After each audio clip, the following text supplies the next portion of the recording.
Good morning. मैं व्याख्याता छोटूलाल सैनी आपके लिए आज फिर से समावेशी विद्यालय का निर्माण के अंतर्गत जो अपनी थर्ड यूनिट चल रही थी उसमें यूनिट 3.1 इसमें आपका एक टॉपिक था शून्य अस्वीकृति नीति, जीरो रिफ्लेक्शन पॉलिसी। तो देखिए आज हम इस पॉइंट का अध्ययन करेंगे। ये पॉलिसी क्या होती है, इसकी क्या विशेषताएं होती है और इसके बाद ये पॉलिसी प्राप्ति में क्या क्या बाधाएं ये अपन नेक्स्ट क्लास में पढ़ेंगे। इससे पहले अपन आइए जानते हैं कि ये पॉलिसी क्या होती है, इसकी क्या विशेषताएं होती है। तो देखिए शून्य अस्वीकृति नीति, इसको इंग्लिश में जीरो रिफ्लेक्शन पॉलिसी कहते हैं।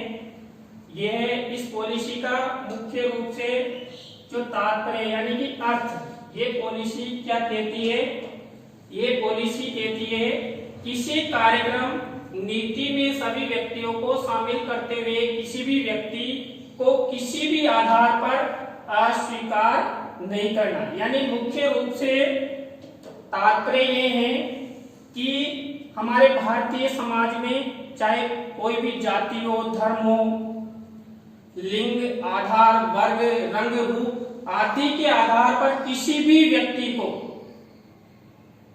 हम शिक्षा प्राप्ति से नहीं रोक सकते और सबको इस नीति के तहत शामिल करना है। अब देखिए ये नीति की कुछ विशेषताएं हैं। तो जो ये शून्य अस्वीकृति नीति है वो हमारे देश में शिक्षा से संबंधित कार्यक्रमों में शामिल की गई है। यानी कि जितने भी अपने पाठ्यक्रम चलते हैं, चाहे कक्षा 10 का पाठ्यक्रम हो, 12 का पाठ्यक्रम हो या कक्षा 1 से 8 तक का पाठ्यक्रम हो, सभी में इस नीति को शामिल किया गया है। ये नीति मुख्य रूप से शिक्षा के क्षेत्र में स्वीकृत की गई है। भारत में शून्य अस्वीकृति नीति को सर्व शिक्षा अभियान में सम्मिलित किया गया था। जो ये शून्य अस्वीकृति नीति बनी, इसको भारत में सर्व शिक्षा अभियान, आप सभी को पता होगा, भारत में सर्व शिक्षा अभियान 2001 में आया था। उस समय हमारे देश के जो दिवंगत प्रधानमंत्री श्री अटल बिहारी जी वाजपेयी थे, उन्होंने पूरे देश में सर्व शिक्षा अभियान को लागू करने का प्रयास किया था। तो ये सर्व शिक्षा अभियान के अंतर्गत सम्मिलित किया गया है। यह नीति सभी भारतीयों को समान अवसर प्रदान करती है। देखिए यहाँ पर इसके अर्थ में भी पहले से ही घोषित किया गया है कि ये सभी भारतीय समाज के व्यक्तियों को समान अवसर प्रदान करती है, चाहे वो बालक हो, बालिका हो, छोटा हो, बड़ा हो, रंग, रूप इत्यादि में किसी भी प्रकार का भेद नहीं करती है और सबको समान रूप से समान अवसर प्रदान करती है। इसके बाद है यह नीति भारतीय समाज में शिक्षा के क्षेत्र में भेदभाव को खत्म करती है। देखिए हमारे देश में परंपरागत शिक्षण एवं कई रूढ़ियां, अंधविश्वासों के कारण भेदभाव दिखाई देता था, लेकिन जब से शून्य शिक्षा के क्षेत्र में शून्य अस्वीकृति नीति आई है, तब से शिक्षा के क्षेत्र में इस नीति के द्वारा भेदभाव को बिल्कुल खत्म कर दिया है। अभी मैंने पहले आपको बताया भी था कि ये नीति किसी भी जाति, धर्म इत्यादि से संबंधित सबको समान रूप से शिक्षा के लिए प्रवेश दिलाने में सहयोग करती है।